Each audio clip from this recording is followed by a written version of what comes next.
os vengo a hablar de dolor neuropático, particularmente de las patologías que afectan directamente al nervio trigémino y que, bueno, para mí este es un tema que, vamos, me apasiona y que considero importantísimo, puesto que los especialistas en dolor orofacial nos enfrentamos a estos casos todos los días.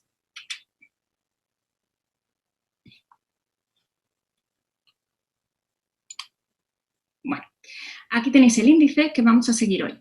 Vamos a comenzar con una muy breve introducción, donde vamos a dar unas pinceladas muy generales sobre el dolor neuropático y donde también hablaremos de dos clasificaciones importantísimas para los especialistas en dolor orofacial. A continuación, nos meteremos de lleno con el contenido principal de esta charla. He dividido las patologías neuropáticas que afectan al nervio trigémino en dos grandes grupos, siguiendo el ejemplo del doctor Oquesson.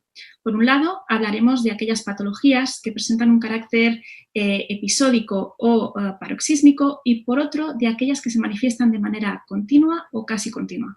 Por supuesto, terminaremos con unas conclusiones. Bueno, ¿qué es el dolor neuropático? El dolor neuropático es aquel dolor que surge a raíz de una herida, una enfermedad o simplemente de una disfunción del sistema nervioso periférico central.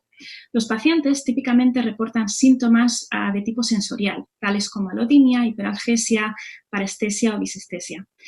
El dolor neuropático se clasifica de acuerdo al agente insultante y a la distribución anatómica del dolor. Basándonos en sus características temporales, tendremos dos grandes grupos. Por un lado, el dolor episódico y por otro, el dolor continuo. Bueno, aquí tenéis las dos grandes clasificaciones que seguimos los especialistas en dolor orofacial a la hora de diagnosticar a nuestros pacientes. Por supuesto, estas clasificaciones serán importantísimas también a la hora de hacer investigación. Son clasificaciones en las que aparecen todas las patologías de tipo neuropático, neurovascular y musculoesquelético que afectan a la cabeza y por supuesto también a la región orofacial.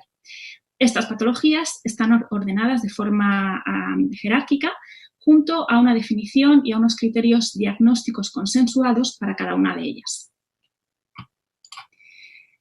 Aquí tenéis la clasificación internacional de cefaleas que fue publicada en 2018, aunque la versión beta está disponible al público desde el 2013. Esta clasificación está dividida en tres grandes grupos e incluye un apéndice. Nosotros hoy nos centraremos en aquellas patologías de tipo neuropático, particularmente aquellas que afectan al nervio trigémino, que aparecen en la sección 3 o parte 3. Por otro lado, tenemos esta otra clasificación. Bueno, debido al éxito que la clasificación internacional de cefaleas tuvo en la comunidad científica, un grupo de especialistas en dolor orofacial, capitaneados por el doctor Benoliel, se puso manos a la obra para crear una clasificación más específica, más centrada y más extensa en aquellas patologías que afectan a la región orofacial. Dicha clasificación se publicó en 2020. Como podéis ver, está dividida en 7 apartados, en 7 secciones, y hoy nos centraremos en aquellas patologías que se describen en las secciones 4 y 6. Aquí podéis ver el índice otra vez. Ya hemos cubierto la primera parte, la parte de la introducción, y vamos a comenzar a describir las patologías una a una. Vamos a comenzar, como no, por la neuralgia del trigémino, puesto que es la patología trigeminal de tipo episódico por excelencia. Bueno, aquí ambas clasificaciones coinciden al 100% en la definición. La neuralgia del trigémino es un dolor de carácter unilateral, similar a una descarga eléctrica breve que aparece y desaparece de manera repentina y que está desencadenado por estímulos inocuos, tales como acariciar la cara o afeitarse la cara. Puede desarrollarse sin motivo aparente o estar causado por otro trastorno subyacente, por ejemplo, un tumor. Además, podría presentar los pacientes con dolor con neuralgia del trigémino, podrían presentar un dolor continuo concomitante de intensidad moderada en la distribución de las ramas nerviosas afectadas. En cuanto a la clasificación, tenemos tres grandes grupos. Por un lado tenemos la clásica, que es aquella neuralgia del trigémino que se desarrolla sin otra causa aparente que no sea una compresión neurovascular. La secundaria, que es aquella ocasionada por un trastorno subyacente, como un tumor o un cuadro de esclerosis múltiple. En estos casos es muy importante recalcar que los cambios sensitivos experimentados por los pacientes serán mucho más llamativos. Y luego, por otro lado, tenemos la idiopática, que es aquella neuralgia del trigémino de causa desconocida, sin anomalías en las pruebas electrofisiológicas ni en la resonancia magnética.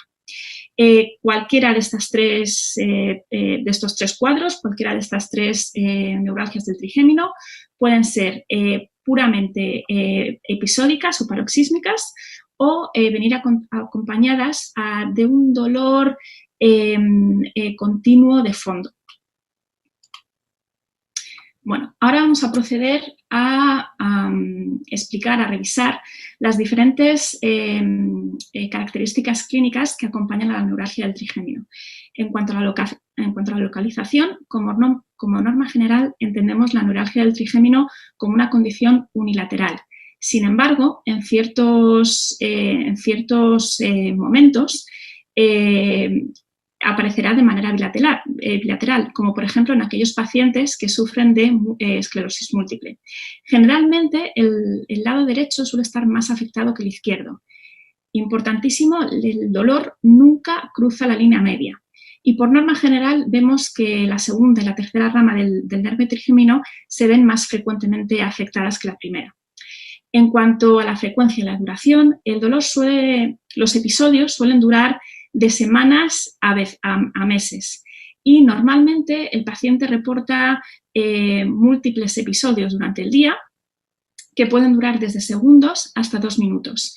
Después de cada episodio, el paciente presentará lo que se llama un corto periodo refractorio, lo que significa que el paciente no será capaz de provocar el dolor. En algunos casos, los pacientes pueden experimentar una remisión espontánea de los síntomas que básicamente es totalmente impredecible. Puede durar desde semanas hasta meses o incluso años. En cuanto a la cualidad y la intensidad del dolor, básicamente, como he comentado antes, es un dolor similar a una carga eléctrica. Los pacientes también lo pueden describir como un dolor punzante, agudo, penetrante, similar a una puñalada. Y esto es muy importante, muy agudo en intensidad. Es bastante común, por desgracia, ver a los pacientes con neuralgia del trigémino llorando en la consulta. En cuanto a los síntomas asociados, el examen neurológico suele ser normal, pero a veces el paciente puede experimentar lagrimeo o enrojecimiento del ojo. Una vez más, y esto sí que es muy importante, si hay déficits sensoriales, el clínico deberá sospechar que hay una patología subyacente causante de esta neuralgia del trigémino, como por ejemplo, una vez más, un cuadro de esclerosis múltiple o incluso un tumor. En cuanto al tratamiento de la neuralgia del trigémino, tenemos dos grandes enfoques, el farmacológico y el quirúrgico.